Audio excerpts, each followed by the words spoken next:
This is not the way through the profession of tongues.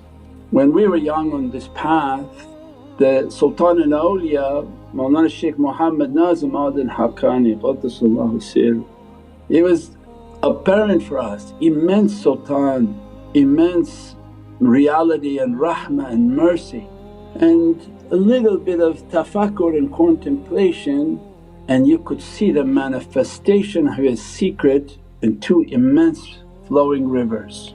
That these were birds of paradise, Mawlana Shaykh Muhammad Hisham Kabbani Qaddasallahu Sirruh and Mawlana Shaykh Muhammad Adnan Kabbani, that if they opened their mouth like flowing rivers of paradise were flowing.